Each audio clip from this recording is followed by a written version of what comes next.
Rafael, pensando no jogo de domingo, né, contra o Fortaleza, o Flamengo tem alguns desfalques. Um deles, por exemplo, é o Gabigol. Provavelmente a gente vai ver o Pedro jogando. Também não conta com a Arrascaeta, que está a serviço da seleção uruguaia.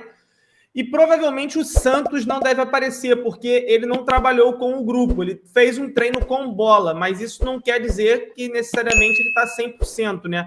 Acho que a integração com o grupo é algo mais direcionado já para estar retornando ao jogo. Enquanto o Diego Alves fez esse treinamento. A grande pergunta que eu deixo para você é: você utilizaria o Diego Alves, mesmo com esse grande tempo dele sem jogar uma partida, mesmo com ele dando a última impressão naquele jogo contra o Resende, tendo 2 falhas gritantes naquele empate por 2-2, mesmo sabendo que o Hugo pode ser aquele cara que vai falhar em algum momento, ou você ainda assim confiaria no Hugo, aproveitando a sequência que ele teve de boas defesas contra o Fluminense e sonhando que ele vai conseguir performar de uma maneira melhor? Boa pergunta, cara. E aí, discordando um pouco do Bigode, apesar de que eu acho que ele tem um ponto muito bom, que é o fato de que a nossa avaliação ela é muito imediata e, às vezes, a gente tende a não fazer uma avaliação ao longo do tempo.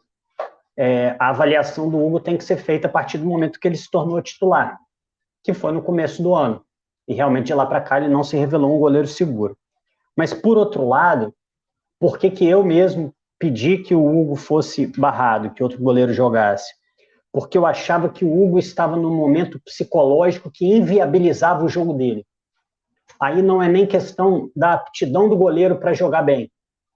É uma questão de um goleiro que, por problemas de confiança causados por falhas sucessivas, foi um cara que estava quebrado mentalmente. A gente via que o cara estava sem condição de jogo. Ele estava com um nervosismo que era praticamente incontrolável para ele. E se o jogador precisa ter preparo físico e preparo mental. Se o jogador, por conta da desconfiança que ele mesmo tem sobre a capacidade de jogo dele, ele precisa sair. E eu acho que esse era o caso do Hugo. E eu imagino que o cara teve uma atuação de gala contra o Fluminense. O cara foi ovacionado, saiu como herói em campo. E eu imagino que, de certa forma, aquele jogo, aquelas defesas e a repercussão da atuação dele possa ser algo que vai devolver para ele a condição mental de jogo. E se eu acho que a condição mental de jogo dele pode estar restabelecida, eu acho que ele merece jogar o próximo. Eu acho. Até porque é meritocracia no final das contas, entendeu? Por várias vezes o cara mereceu sair, é verdade. Mas nesse último jogo, ele conseguiu fazer um jogaço. Se você faz um jogaço, você volta. Se você faz um jogo ruim, dentro de uma sequência ruim, você sai. Então, eu tenho a esperança que essa partida possa dar a tranquilidade que o Hugo não tinha para jogar.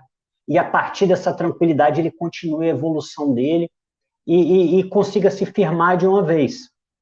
Eu entendo pra caramba o ponto do Bigode, porque ele realmente não é um goleiro confiável. A gente vai precisar ver se essa atuação dele contra o Fluminense foi uma exceção, porque a sequência dele era ruim. Mas eu acho que foi uma partida que credenciou ele para jogar o próximo jogo, até por uma questão de justiça. E considerando também, como o Cleitinho falou, o reserva é o Diego Alves. O Santos vai voltar contra o Inter no dia 11 ou contra o Cuiabá no dia 15. Nós não temos o Santos no gol amanhã. Nós temos o Matheus e o Alves. E o Cleitinho falou, Diego Alves, a última partida dele foi contra o Resende. Foi um show de horrores, foi uma partida horrorosa. Pior até que as partidas que o Neneca vinha fazendo. Então, até por isso, nesse momento, o que a gente está discutindo aqui nós vamos tirar um goleiro que fez uma partidaça contra o Fluminense para colocar um goleiro que não joga há meses e teve uma participação muito ruim no último jogo. Aí eu acho que tem que pesar mais para o lado do Hugo. Não estamos falando do Santos ainda. Inclusive, o Hugo vai ter tempo. O Santos deve levar umas 2 semanas para voltar. Acho que até lá a gente vai ter 2 ou 3 jogos. Uma sequência boa do Hugo vai fazer com que naturalmente o Santos volte no banco como uma opção ou até naquele esquema de revezamento do Paulo Souza. Mas partidas ruins do Hugo, aí vão facilitar que o Santos já volte jogando. Mas para esse jogo, para mim é Neneca mais 10, Cleitinho e Bigode. Aí tá o comentário do Rafael. Vou deixar o Rodrigo agora, se quiser complementar alguma coisa, só que eu não vou ser sacana igual o teu amigo Arthur Costa e vou falar para você fazer assim. Tá, não é, tá foda. Tem que acostumar. Muta pelo pato, cara, é muito mais prático. Você sempre esquece de fazer isso. Eu muto, não fico fazendo assim, isso. Não. Assim, eu não sabia que para mim o Santos também estava apto. Entre o Santos e o Diego Alves, não é que eu garanto o Hugo, não, tá? Eu pensaria. Tá? Porque o Diego Alves, eu acho o Diego Alves mal fisicamente, mas o Diego Alves teve uma atuação ruim. Horrorosa, né? Eu também fiz esse jogo do Resende, o 2-2. Mas foi uma. Tá? O Hugo fez muito pior, porque teve uma sequência maior. Mas assim, eu sempre sou a favor da meritocracia. Eu falei essas mesmas palavras que você falou, Rafa. O Hugo se credenciou estar na próxima partida. Eu falei isso tudo por conta do Santos, né? Só que é o seguinte, entenda que também, num grupo de futebol, a meritocracia também tá quando você avalia os outros. Quando vale para um e não vale para outro, a meritocracia também ela é meio dúbia. Concorda? A meritocracia vale para mim. Eu tô merecendo estar aqui nesse programa. Se for analisar só para mim, beleza, eu tô merecendo. Vamos pensar que o Cleitinho não esteja merecendo. E o Cleitinho tá aqui. Quem manda nisso aqui não tá adotando a meritocracia. Você concorda? Não é? Ele não tá adotando. A meritocracia é merecimento. Acabou. Não pode servir pro Joãozinho e não pode servir pro Zezinha. A gente tá falando de jogos, né? Que acontece. Pedro faz 3 gols em 3 jogos e vai pro banco do jogo contra o Fluminense porque os 4 jogadores voltaram. E aí? Tá entendendo o que eu tô falando? Por isso que eu falo assim, não, mas o Hugo tal... Não há coerência.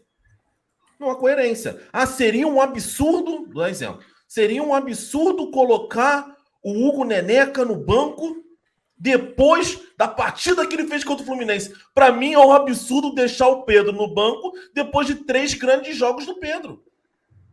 Foi por causa do Pedro que a gente tem 3 pontos contra o Goiás. Foi por causa do Pedro que a gente teve 3 pontos contra a Universidade, o Independente Cristal lá, a porra do Cristal lá.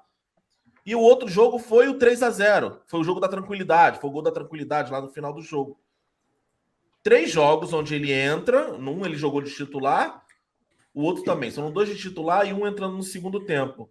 E o Pedro foi esquecido. O Pedro entrou depois no finalzinho para ficar segurando bola lá na frente. Então, brother, é porque é o Diego Alves, né? Eu não tô aqui. É foda. Eu prefiro não defender. É foda. Você vai defender o Diego Alves ou você vai defender o Neneca. Porra, mano, é foda. Entendeu? Mas tendo o Santos hoje, não é a hipótese, né? Mas tendo o Santos hoje, eu não penso nem 2 vezes, porque foi contratado para isso. E o Hugo, para mim, tá mal. O Hugo não é. O Hugo, se você falar para mim, vou vislumbrar aqui.